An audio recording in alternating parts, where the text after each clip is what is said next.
The great crystal towers of Kethvar reached high into the purple sky. Inside the tallest tower, Overlord Thexrath sat on his throne made of black metal. His 4 eyes glowed red as he looked at the holographic map floating before him. The map showed 847 star systems. All of them belonged to the Vorthak hegemony. All of them belonged to him. 3,000 years, Thexrath said to his council. His voice was deep and cold. For 3,000 years our empire has grown stronger. No one can stand against us. The other aliens in the room nodded. They had learned long ago not to disagree with the Overlord. Commander Veltharion, a tall creature with gray skin and 6 arms, stepped forward. "My lord," Veltharion said, bowing low. "Our scouts have found something strange in the outer systems. There are new creatures on one of the dead worlds. They call themselves humans." Thexarath's eyes grew brighter. "Humans? I have never heard this name before. They are small creatures, my lord. Pink skin, only 2 arms, 2 legs, very weak-looking. They have built some kind of mining station on Kepler 442b. Did they ask for permission to settle in our space?" Thexrath asked. His voice was getting louder. "No, my lord. They just came and started digging." The Overlord stood up from his throne. He was 3 meters tall and his body was covered in thick armor-like skin. When he was angry, the air around him got hot. "No one settles in hegemony space without permission," he said. "Take 200 ships. Remove these humans from our world." Veltharion smiled, showing his sharp teeth. "It will be done, my lord. Should we capture some for study? No. Kill them all. Let their bones warn others who think they can take what belongs to us." Far away, on the small world that humans called Kepler 442b, Captain Dae-Ho Kim was drinking coffee in the main building of the mining station. Through the big window he could see the red sun setting over the rocky hills. The air outside was thin but breathable. It was a good world for mining rare metals. Dr. Soo-Jin Park walked into the room. She was carrying a tablet computer and looked worried. "Dae-Ho," she said, "we have a problem. Our long-range sensors picked up something big coming this way." Dae-Ho put down his coffee cup. "How big?" 200 ships. Maybe more. They will be here in 6 hours. Dae-Ho was quiet for a moment. He had been expecting this day for a long time. "Are they hegemony ships?" "Yes. Their energy patterns match what we know about Vorthak technology." "Good," Dae-Ho said. Soo-Jin looked at him like he was crazy. "Good?" "Dae-Ho, we have 300 people here. They have 200 warships." "I know," Dae-Ho said. He touched a button on his wrist. "Wansik, are you there?" Engineer Wansik Lee's voice came through the speaker. "Yes, Captain. I'm in the communications center." "Send the message," Dae-Ho said. "Which message?" "You know which one." There was a pause. Then Wansik said, "Are you sure?" "Once we send it, there's no going back." "I'm sure." "Send it now." In the communications center, Wansik looked at the special transmitter that had been hidden in the station's basement for 2 years. It looked like a normal radio, but it could send messages faster than light across many star systems. He typed in a short code and pressed the send button. The message was very simple. The time has come. Dr. Hyejin Choi was in the biology lab when the alarm started ringing. She ran to the main building where everyone was gathering. Captain Kim was standing on a table so everyone could see him. "Listen carefully," he said. "Alien ships are coming. They want to attack us. But don't be afraid. Help is coming too." "What kind of help?" someone shouted from the back. "The kind that will surprise our visitors," Dae-Ho said with a small smile. Outside the station, the sky was getting dark. The first alien ships appeared as tiny dots of light. Then more dots appeared. Soon there were so many lights in the sky that it looked like someone had thrown diamonds on black cloth. Commander Veltharion stood on the bridge of his flagship. Through the big screen he could see the human mining station. It looked very small and weak. "Scan the planet," he ordered. "How many humans are there?" "About 300, Commander," his weapons officer said. "They have no warships, only some small transport ships and mining equipment." "Any weapons?" "Some small guns for protection against wild animals. Nothing that could hurt our ships. Veltharion laughed. This will be easier than I thought. Open communications with the humans. A few seconds later, the face of Captain Daeho Kim appeared on the screen. Veltharion was surprised. The human looked calm, not scared. Human, Veltharion said. I am Commander Veltharion of the Vorthak Hegemony. You are in our space without permission. Surrender now and your death will be quick. Daeho smiled. Commander, you have entered Terran space without permission. You have 30 minutes to withdraw your ships and leave this system. The alien bridge went quiet. Then Veltharion started laughing so hard that his 6 arms shook. You think 300 miners can fight 200 warships? He said. You humans are even more stupid than you look. 29 minutes, Daeho said calmly. I will give you one more chance, Veltharion said. Surrender now, or watch your people burn. 28 minutes and 30 seconds. Daeho, replied. Veltharion's face turned dark red. Kill the communication signal, prepare to attack. Back on the planet, Dr. Sujin Park was standing next to Captain Kim. Daeho, what are we waiting for? There's nothing out there but empty space. Look again, he said, pointing up at the stars. Look very carefully at the edge of the system.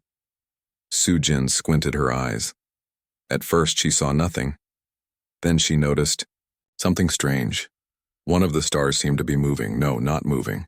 Growing bigger. Engineer Wansik Lee was watching the same thing on his computer screen. It's starting to decloak, he said quietly. Dr. Hyojin Choi pressed her face against the window. What's starting to decloak? Something that's been waiting. Out there for 2 years, Wansik said. Something the aliens have never seen before. The shape in space grew larger and larger. It was long and dark, like a metal mountain floating among the stars. Lights began to appear along its sides. More lights appeared, then more. On the alien flagship, someone screamed. The weapons officer was pointing at his screen with all 6 of his arms. Commander, something is appearing on the edge of the system. Veltharion looked at the screen. His 4 eyes went wide. What is that thing? I don't know, sir. It's huge. It's bigger than our entire fleet. How big? 15 kilometers long, sir. Maybe more. Veltharion felt cold. In 300 years of fighting, he had never seen a ship that big. The largest hegemony battleship was only 2 kilometers long. Is it a ship? He asked. Yes, sir. It's definitely a ship. And it's heading toward us. Down on the planet, Captain Daeho Kim looked at his watch. 5 minutes left, he said. Dr. Sujin Park could not stop staring at the giant ship. Daeho, what is that thing? That, he said, is the TDS Indomitable. And she's about to show our guests what real power looks like. In space, the huge ship finished appearing. Its hull was dark gray, almost black. Along its sides were rows of weapon ports that glowed with blue light. At its front was a massive cannon that looked like it could destroy a moon. Commander Veltharion tried to contact his home world, but the giant ship was blocking all communications. He was alone with 200 ships, facing something he did not understand, sir, his weapons officer said. They're scanning us. Scan them back. I'm trying, sir. But their hull is made of something I've never seen. Our sensors can't see inside. The giant ship moved closer. It was completely silent. No engine noise, no radio signals. Just a dark mountain of metal floating toward them. Time's up, Captain, Daeho Kim said down on the planet. At that exact moment, a voice spoke from the giant ship. It was calm and clear, speaking perfect Vorthak language. This is Admiral Taemin Yoon of the Terran defense ship Indomitable. You have invaded human space and threatened human lives. You will withdraw immediately or face the consequences. Commander Veltharion looked at the giant ship, then at his own fleet. He had 200 of the most powerful warships in the galaxy. Surely that was enough to destroy one ship, no matter how big it was. All ships, he said into his communicator. Attack formation. Target that ship. Fire everything you have. The alien fleet opened fire. 200 ships shot their plasma cannons and antimatter torpedoes at the same time. The space between them and the human ship filled with deadly energy. When the light faded, the human ship was still there. It had not moved. It did not even look damaged. Impossible, Veltharion whispered. On the bridge of the Indomitable, Admiral Taemin Yoon sat in his captain's chair and watched the alien attack on his screens. The ship's shields had not even flickered. "Chief Park," he said to his weapons officer, "return fire. 1 pulse from the forward cannon should be enough." "Yes, sir," Chief Weapons Officer Minho Park replied, targeting 30 ships in the center of their formation. A single beam of white light shot out from the front of the Indomitable. It lasted for exactly 1 second. When it finished, 30 alien warships were gone. Not damaged, not destroyed, gone. Turned into tiny pieces of metal floating in space. The remaining alien ships tried to run away, but they were too slow. The Indomitable fired again and again. Each time, more ships disappeared. In less than 10 minutes, all 200 alien warships were destroyed. News traveled fast in the Vortak hegemony. Within 6 hours, every alien commander in the Empire knew that Fleet Commander Veltharion was dead. His entire fleet of 200 warships had been destroyed by a single human vessel. Grand Admiral Zexanoth was in his private chambers when the message arrived. He was an old warrior, scarred from 100 battles. His thick blue skin was covered with medals from his victories. But when he read the report, his hands started shaking. "This cannot be true," he said to his aide. 200 ships destroyed. By one enemy vessel? Impossible. "The data comes from 3 different sources, sir," the aide replied. "Long-range sensors from nearby systems all show the same thing. The human ship is 15 kilometers long. It destroyed our entire fleet in 10 minutes. Zexanoth walked to his window. Outside, he could see the massive shipyards of the hegemony's military base. Thousands of warships floated in space, being built or repaired. It was the largest military force in the known galaxy. "Get me a direct line to Overlord Thexrath," he said. On Kethvar, the crystal towers were dark. Overlord Thexrath had not left his throne room since receiving the terrible news. His 4 eyes glowed brighter than usual, a sign that he was very angry. "My lord," Grand Admiral Zexanoth's voice came through the communication device. "I have read the reports. What are your orders?" "Kill them all," Thexrath said. His voice was like ice. "Take the 2nd and 3rd armadas. Take 1,500 ships. Turn that human world into dust. My lord, perhaps we should study this human ship first. Learn how they made it so powerful." "No." Thexrath's voice made the walls shake. "I will not show weakness. The other species in our empire are watching. If we look afraid, they might think they can rebel against us. Yes, my lord, I will mobilize the fleets immediately."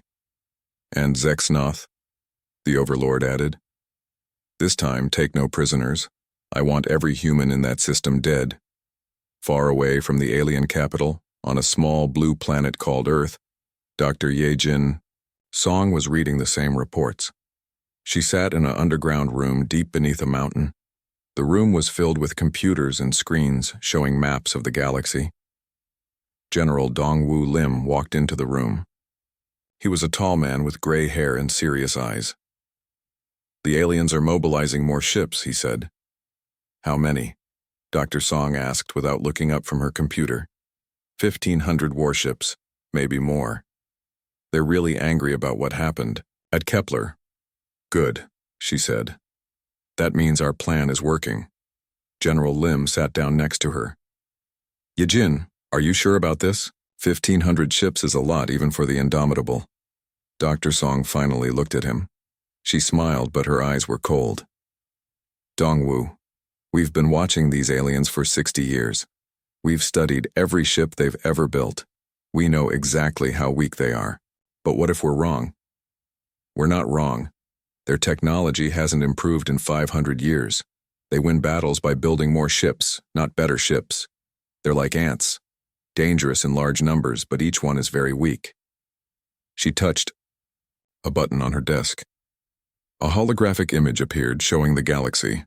Green dots marked human colonies. Red dots marked alien worlds. Look at this, she said. They control 800 worlds, but they rule through fear. The moment their subjects realize the hegemony can be beaten, everything will change. On the TDS Indomitable, Admiral Taemin, Yoon was in his ready room drinking tea and reading reports from Earth. His ship was still in the Kepler system protecting the human mining station. Captain Young Soo Han knocked on the door. Admiral, we're receiving long-range sensor data. A large alien fleet is heading our way. How large? Admiral Yoon asked calmly. 1,500 ships, sir. They'll be here in 48 hours. Admiral Yoon nodded. That's about what we expected. Are the other ships in position? Yes, sir. The Unconquerable is hiding in the asteroid belt. The Indefatigable is behind the gas giant. Both ships are ready to decloak on your orders. Good. What about the mining station? Captain Kim has evacuated all non-essential personnel to the underground shelters. Dr. Park and her science team want to stay and observe the battle. Admiral Yoon smiled. I don't blame them. This will be educational. Down on the planet, Dr. Soo-Jin Park was indeed preparing to watch the coming battle. She had set up instruments to record everything. This would be the first time humans fought. A large alien fleet, and the data would be very valuable. Captain Dae-ho Kim found her in the observation dome on top of the main building. She was looking through a powerful telescope at the stars. See anything yet? He asked. Not yet, but they're coming. I can feel it. Are you afraid? Dae-ho asked. Soo-Jin lowered the telescope and looked at him. Should I be? I don't know. This is new for all of us. Dae-ho, can I ask you something? Of course. How long have you known? About the ships, I mean. About what we really are. Dae-ho was quiet for a moment. Since I was 20. That's when they recruited me for the Colonial Defense Program. They told me the truth about humanity's real capabilities. And you never said anything. For all these years you let us think we were just minors. It was necessary. The fewer people who knew the truth, the better. We needed to look weak and harmless. But we're not, are we? Weak and harmless. No, Dae-ho said quietly. We're not. In the deep space between star systems, the hegemony's second and third armadas moved toward Kepler 442b. Grand Admiral Zexnoth stood on the bridge of his flagship, the Death's Hand. It was the largest ship in the alien fleet, 3 kilometers, long and armed with enough weapons to destroy a small moon. Admiral, his communications officer said, we're receiving strange readings from the Kepler system. What kind of readings? Energy signatures, sir. Very faint. It's almost like there are ships hiding in the system, but our sensors can't get a clear lock. Zexnoth frowned. How many ships? Hard to tell, sir. Maybe 2 or 3. But they're big. Almost as big as the ship that destroyed Veltharian's fleet. Impossible. Intelligence says the humans only have 1 large ship. That's what our spies reported, sir, but these readings suggest otherwise. Zexnoth thought about this. Could the humans have more than 1 super ship? If so, this battle might be more difficult than expected. All ships, he ordered. Reduce speed. Approach the system carefully. I want full sensor sweeps every minute. Back on Earth in the underground command center, General Dongwoo Lim was watching the alien fleet's approach. They're being more careful this time, he told Dr. Song. Smart of them, she replied. But it won't help. Should we warn Admiral Yoon? He already knows. Our intelligence network is very good. She touched another button and the holographic display changed. Now it showed not just the galaxy, but also secret human bases scattered throughout alien space. For 60 years, Dr. Song said, we've been building spy networks on every major alien world. We know their military plans before they do. And they never suspected? Why would they? We looked like primitive scavengers. They ignored us completely. On a distant world called Vexmar, Commander Yoon Kyung-oh was preparing for her part in the plan. She was in charge of a secret human base hidden in the planet's northern mountains. The base had been there for 20 years, disguised as a research station studying alien plant life. Ma'am, her aide Sergeant Chang Min-ko said, we're receiving the activation signal from Earth. Already? The battle at Kepler hasn't even started yet. No, ma'am, but Command wants us ready. When the hegemony fleet is destroyed, we're to begin Phase 2 immediately. Commander O nodded. Phase 2 was the part of the plan she had been looking forward to. For 20 years, she had watched the aliens mistreat the other species in their empire. Soon it would be time to do something about it. In the Kepler system, Dr. Hyejin Choi was in her biology lab when the alarm started ringing again. But this time, they were different. Instead of the sharp, urgent sound from before, these alarms were long and low. She ran to the communications center where engineer Won-Sik Lee was monitoring the long-range sensors. "They're here," he said, without looking up. 1,500 ships, just like we expected. "Where's the Indomitable?" "Still, in high orbit. Admiral Yoon hasn't moved since the last battle." Dr. Choi looked at the sensor display. The alien fleet looked like a cloud of angry red dots moving toward their system. One ship against 1,500.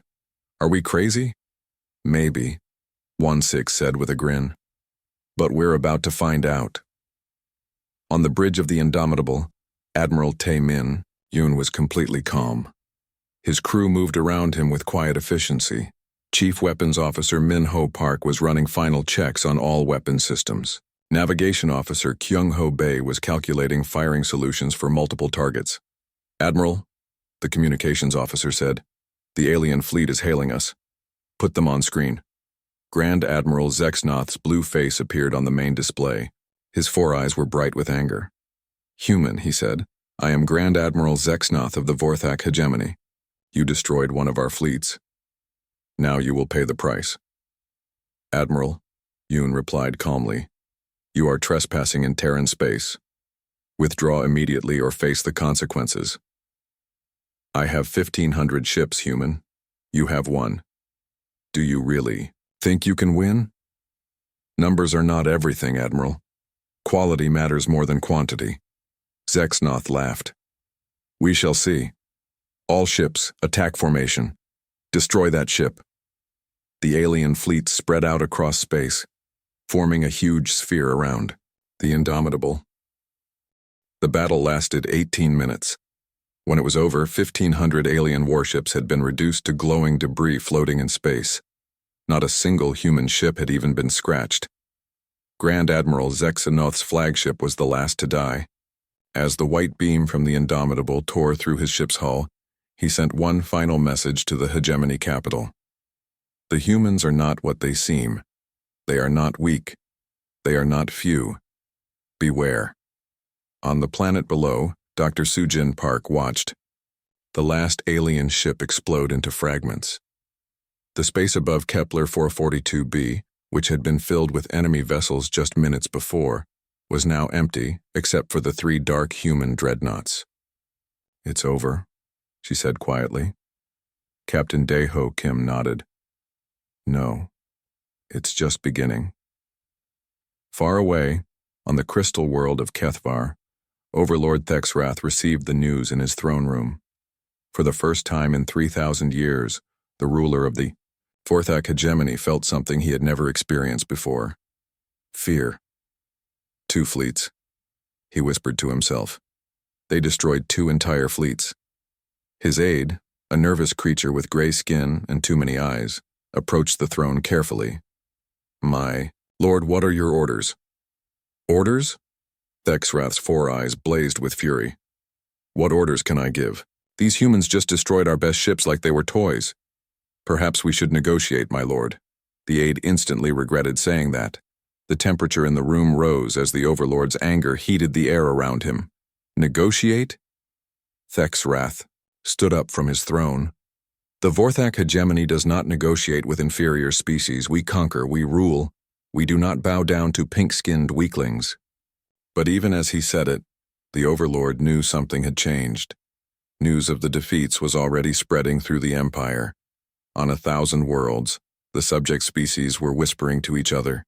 The mighty hegemony had been beaten. Twice. On the industrial world of Vexmar, Commander Yoon Kyung-oh received her orders from Earth. It was time for Phase 2 of the human plan. "Sergeant Ko," she said to her aide, "gather the team. We're moving out." "Where are we going, ma'am?" "To free some slaves." The human base on Vexmar had been hidden for 20 years. During that time, Commander O had watched the aliens use the local population as forced labor in their factories. The Morvanti people were small, furry creatures with large eyes. They were naturally gentle and had never learned to fight back against their oppressors, but they were about to get some help. Commander O led her squad of 20 human marines down the mountain toward the largest factory complex. They moved at night, using advanced camouflage suits that made them nearly invisible. "Remember," she told her team as they approached the factory, "we're not here to conquer. We're here to liberate. The Morvanti people choose their own future." Sergeant Chang Min-ko nodded. "What about the alien guards? Disable them if possible, kill them if necessary. But our main job is to get the Morvanti workers to safety." The factory was a massive complex of metal buildings surrounded by high walls. Guard towers stood at each corner, manned by Vorthak soldiers. In the old days, this would have been an impossible target for 20 humans, but these were not ordinary humans. Commander O activated her suit's advanced systems. Through her helmet display, she could see the heat signatures of every guard, the exact layout of the building, and the locations of all the workers inside. Her suit's computer calculated the best approach route and displayed it as a glowing line in her vision. "Team Alpha, take the north wall," she whispered into her radio. "Team Beta, south wall. I'll go in the front door." The human marines moved like ghosts. Their suits absorbed sound and light, making them completely silent and nearly invisible. The alien guards never saw them coming. Inside the factory, a young Morvanti named Keela was working at one of the assembly lines. Her small hands moved quickly, putting together pieces of alien technology. She had been working for 16 hours straight. Her back hurt and her eyes were tired, but she couldn't stop. The guards would beat her if she slowed down. Suddenly, the lights went out. Emergency lighting came on a few seconds later, bathing everything in red light. Keela heard the guards shouting in confusion. Then she heard something else. The sound of alien weapons firing. But the weapons only fired for a few seconds before they stopped. "Attention," a voice said in perfect Morvanti language. "We are humans. We are here to free you. Please move calmly toward the exits." Keela had never heard the word human before. She looked around and saw her fellow workers staring at each other in confusion. Then the factory doors opened and creatures walked in. They looked strange. They walked on two legs like the Vorthak, but they were smaller and their skin was pink, instead of gray or blue. They wore black suits that seemed to absorb light, and their faces were covered by smooth helmets. One of the creatures approached Keela. When it spoke, its voice was gentle. "Don't be afraid," the human said. "We're here to help. What's your name?" "Keela," she stammered. "Hello, Keela, I'm Commander O. Can you help me gather your people? We need to get everyone out of here safely." "Out? But where will we go?" "This is our home." "This is not your home," Commander O said firmly. "This is a prison. Your real home is wherever you choose to live in freedom." All over the galaxy, similar scenes were playing out. For 60 years, humans had been quietly building bases on worlds throughout the hegemony. Now those bases were activating. Human teams were freeing slave populations, destroying military facilities, and disrupting the alien empire from within. On the ocean world of Keltar, Captain So Young Kang led her marines in an assault on a major hegemony naval base. The aliens had built their facility on a series of floating platforms connected by bridges. It should have been a fortress, but the humans came from below. Using underwater vehicles that the aliens couldn't detect, the human marines approached the base from beneath the waves. They cut through the platform supports with energy weapons, causing entire sections of the base to collapse into the ocean. "Sir," one of the alien officers reported to the base commander. "We're under attack." "From where?" the commander demanded. "Everywhere, sir. They're in the water, in the air, inside our own base. I don't know how they got past our defenses." The base commander looked at his tactical display. Red dots were appearing all over the base, marking human positions. But that was impossible. His scanners showed only 30 humans attacking a base defended by 3,000 aliens. 30 soldiers cannot defeat 3,000, he shouted. Where are they getting their reinforcements? Sir, the officer said quietly, I don't think they need reinforcements. The base fell in 2 hours. Meanwhile, in the depths of space, Admiral Taemin Yoon was leading the 3 human dreadnoughts on a campaign of destruction through hegemony space. Their targets were carefully chosen: major military installations, weapons factories, and command centers. They struck fast and hard, appearing without warning at each target. The aliens never had time to mount a defense. By the time they realized they were under attack, their installations were already burning. Admiral, Navigation Officer Kyung-Ho Bae reported, We've received new intelligence from Earth Command. There are 3 major shipyards in the TIX system. They're building a new class of super battleship. How many ships under construction? Admiral Yoon asked. 50, sir. They're nearly complete. Then we'd better destroy them before they finish. Set course for TIX. The 3 dreadnoughts disappeared into hyperspace, leaving behind the wreckage of another alien military base. Back on Kethavar, Overlord Thexrath was receiving reports of disasters from across his empire. Bases destroyed, ships lost, slave, populations in revolt. His advisors stood around him in worried silence. How many attacks? He asked. Over 200, my lord, his intelligence chief replied. On 47 different worlds. How many human ships are involved? We're not sure, my lord. The attacks are happening too quickly and in too many places. There must be dozens of human fleets. Thexrath's 4 eyes dimmed as he considered this. Or they have ships that can move faster than we thought possible.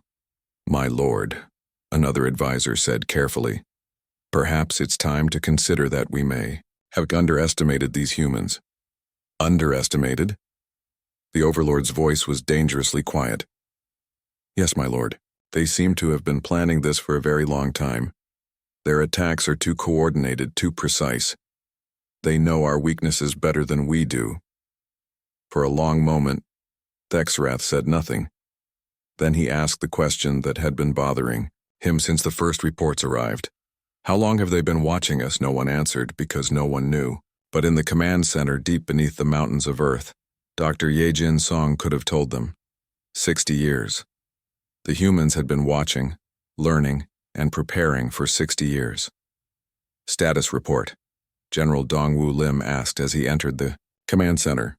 Phase 2 is proceeding ahead of schedule, Dr. Song replied. We've liberated 14 slave worlds and destroyed 37 major military installations. The hegemony's military capacity has been reduced by approximately 40%. Any word from our diplomatic teams? Yes.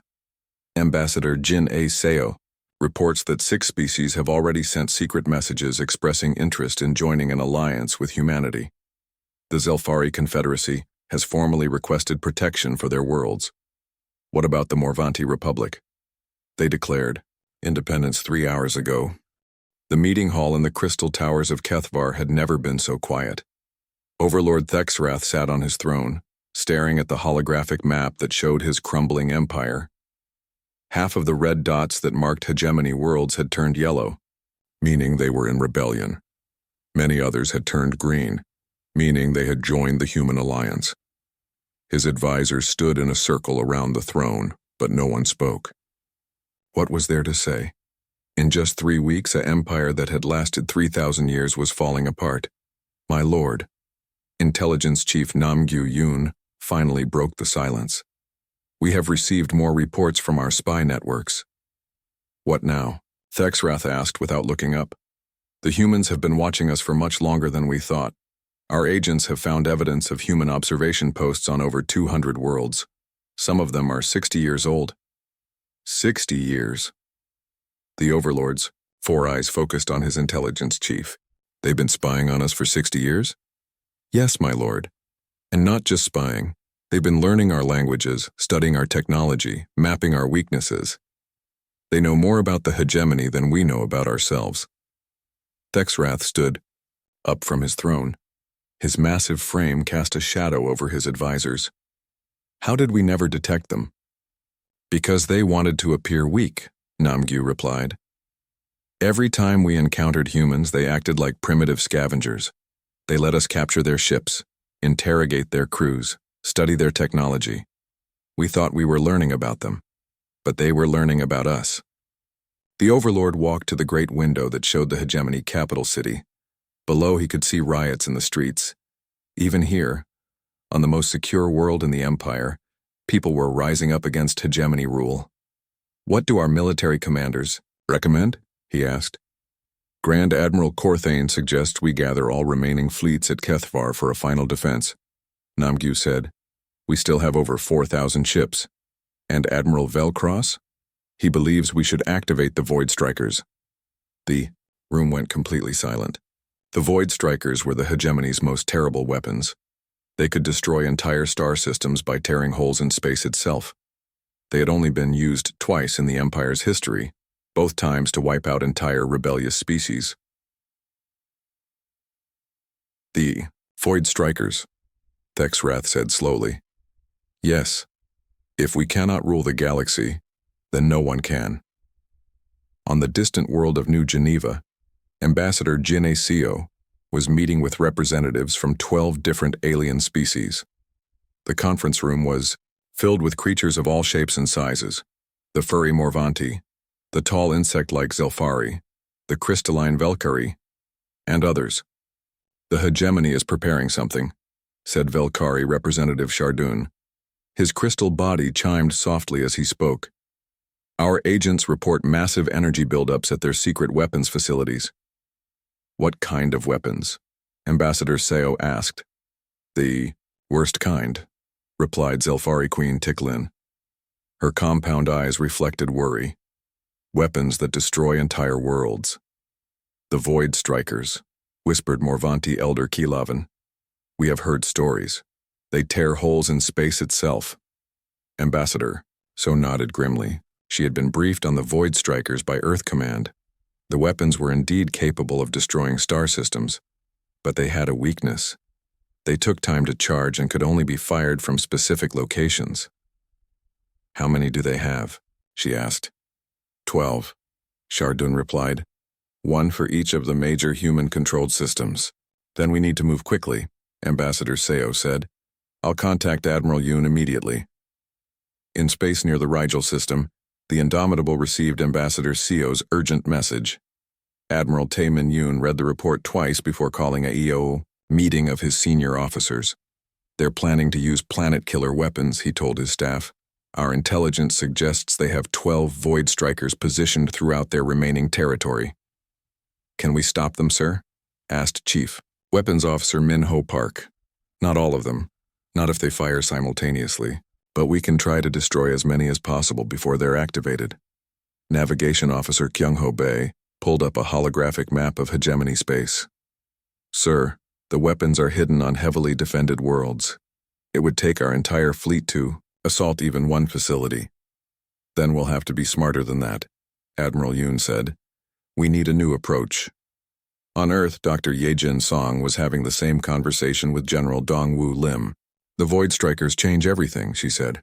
"We can't risk a direct assault on 12 heavily defended positions." "What about our other assets?" General Lim asked. "The stealth ships?" "They're not designed for this kind of mission."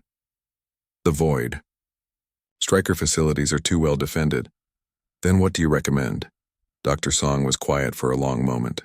Then she activated her secure communicator. "Get me President Che. It's time to reveal our final surprise." President Wu Jin-che was in his office in Geneva when the call came through. He had been expecting this moment for years, but it still felt surreal. "Mr. President," Dr. Song's voice came through the secure line. "The hegemony is preparing to use world-killer weapons. We need to implement the Omega Protocol." "Are you sure?" President Che asked. "Once we use Omega, there's no going back. The entire galaxy will know what we're capable of.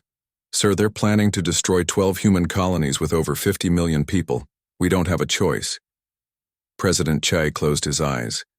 The Omega Protocol was humanity's deepest secret, even deeper than the Dreadnoughts, even deeper than the 60-year spy network. "Very well," he said. "Activate Omega Protocol. God help us all." In the hidden facility beneath the Swiss Alps, technicians began activating systems that had been dormant for decades. Dr. Haiwan Lim, the project director, watched as massive computers came online. Quantum tunneling drives are operational, one technician reported. Temporal displacement fields are stable, said another. All stealth ships are responding to control signals.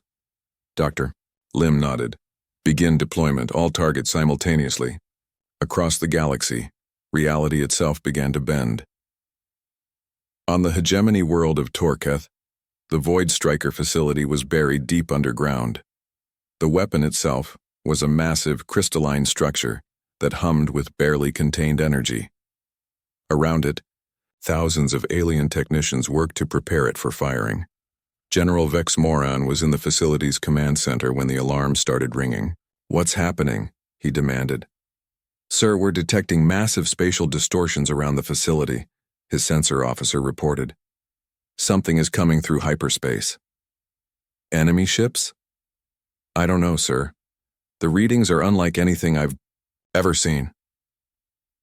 Outside the facility, space began to ripple like water. Then something impossible happened. Ships began appearing out of nowhere.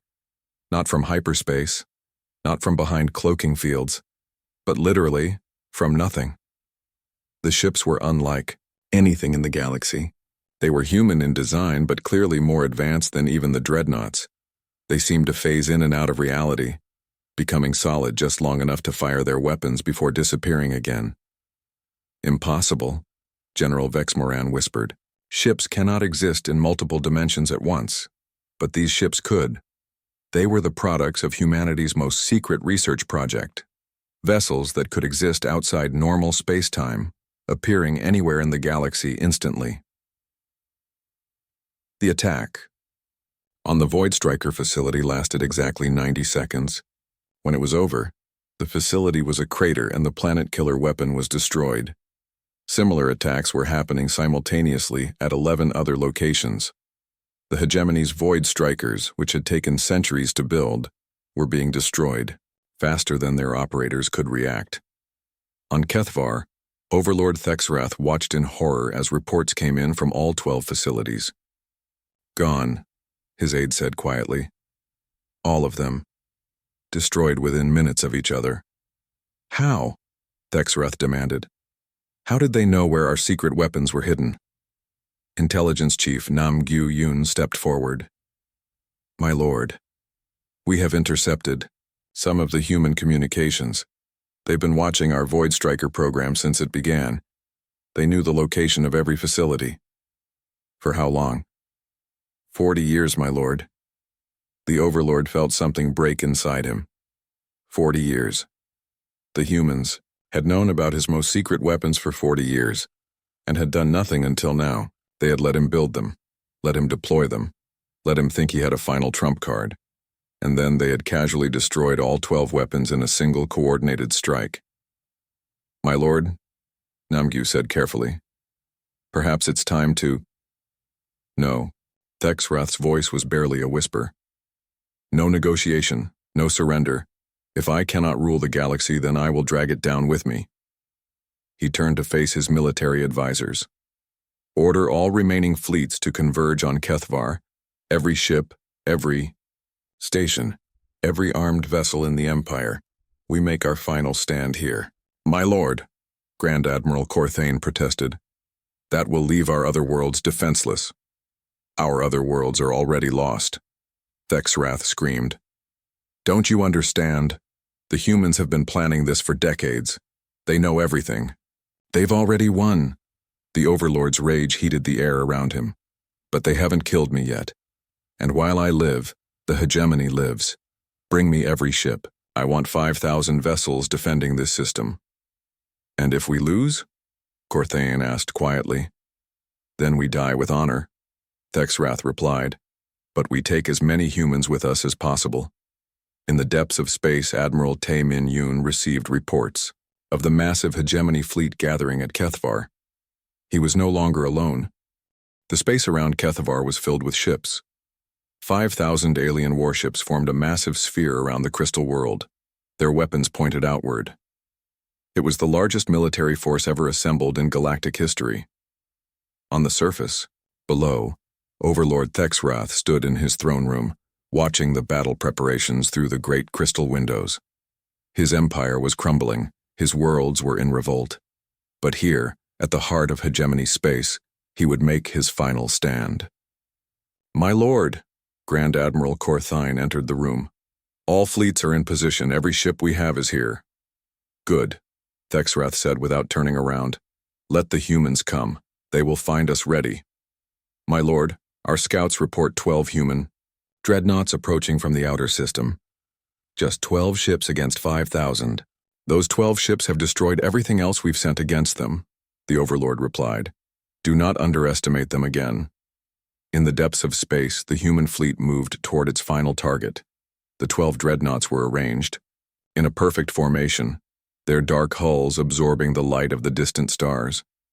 Each ship was 15 kilometers of death and destruction, but even together they looked small compared to the massive alien fleet waiting for them.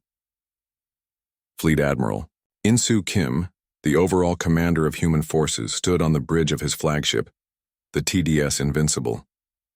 He was an old man with gray hair and scars from a dozen battles against alien pirates, but he had never faced anything like this. "Sir," his sensor officer reported, "we're detecting massive energy buildups from the enemy fleet. They're preparing to fire everything at once." "Of course they are," Admiral Kim said calmly. "They know this is their last chance. How long until we're in range?" 15 minutes, sir." "Signal all ships. Prepare for full assault. This ends today." On the bridge of the Indomitable, Admiral Tae Min Yoon was giving final orders to his crew. "Remember, our goal is not just to win this battle. We need to break their will to fight. Show them such overwhelming power that they never think of opposing us again." "Yes, sir," Chief Weapons Officer Min Ho Park replied. "All weapons systems are at maximum power." "Sir," Navigation Officer Kyung Ho Bae called out, "the enemy fleet is moving. They're forming attack formation." Through the view screen, they could see the alien ships spreading out across space. 5,000 vessels arranged in concentric spheres, each layer ready to pour fire into the approaching human fleet. "It's almost beautiful," Admiral Yoon said quietly. "Like a deadly flower opening its petals." "A flower we're about to burn," Park added. The alien fleet opened fire first. 5,000 ships shooting at the same time created a wall of energy that lit up space like a miniature star. Plasma beams, antimatter torpedoes, particle cannons, and weapons that humanity had never seen before, all focused on the 12 human dreadnoughts. The barrage lasted for 30 seconds. When it ended, space was filled with glowing energy and debris. The aliens cheered, thinking they had finally destroyed the human menace. Then the energy cloud cleared.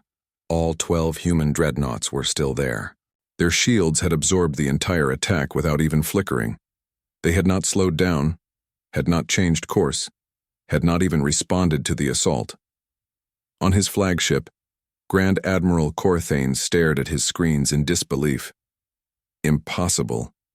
We hit them with everything we have. How are they still intact?"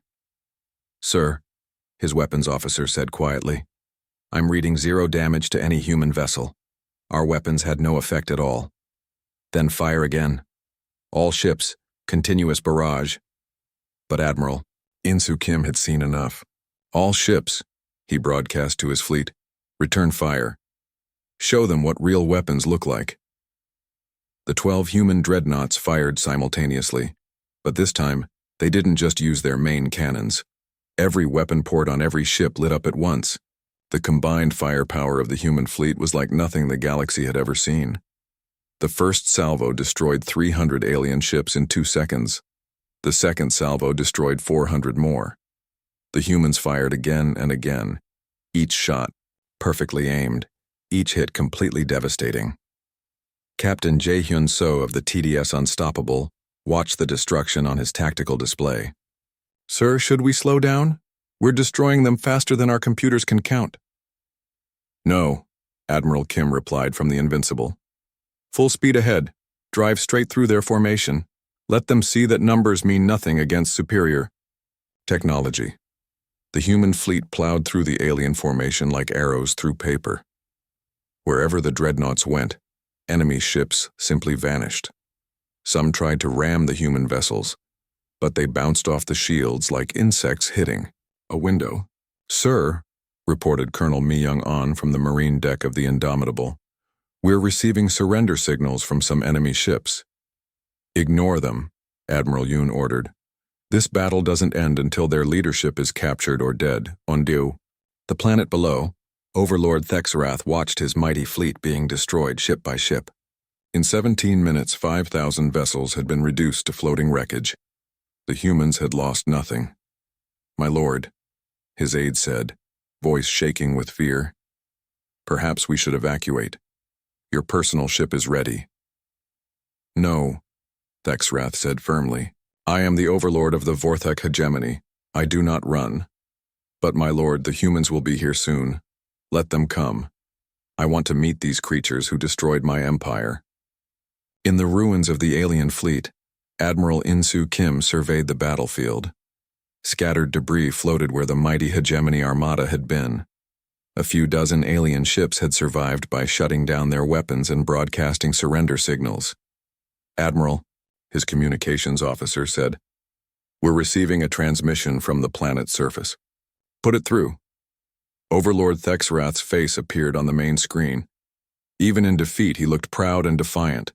His 4 red eyes blazed with undiminished fury. "Human," he said, "I am Overlord Thexrath, ruler of the Vorthak hegemony. You have destroyed my fleets, conquered my worlds, and turned my subjects against me. But you have not defeated me." Admiral Kim studied the alien leader. "Overlord, your empire is finished. Surrender now and your people will be treated with dignity." "Surrender?" Thexrath laughed, a sound like breaking glass. "The hegemony does not surrender. We rule or we die." "Then you will die," Admiral Kim said simply. "But your people don't have to die with you. My people are warriors. They would rather die than bow to inferior creatures like you." From his throne room, Thexrath could see the human ships descending toward his world. They moved slowly, confidently, like predators approaching cornered prey. Colonel Mi-Young-an led the first wave of human marines to the surface. Their transport ships landed in the capital city, and armored soldiers poured out. The local population, expecting a massacre, was surprised when the humans simply walked past them toward the crystal towers. "Citizens of Kethvar," Colonel An broadcast in perfect Vorthak language, "we are not here to harm you. We are here to arrest your leaders for crimes against the galaxy. Anyone who does not resist will not be harmed." The hegemony's palace guards tried to stop them. It was a brief fight. Human soldiers in powered armor were almost invulnerable to alien weapons.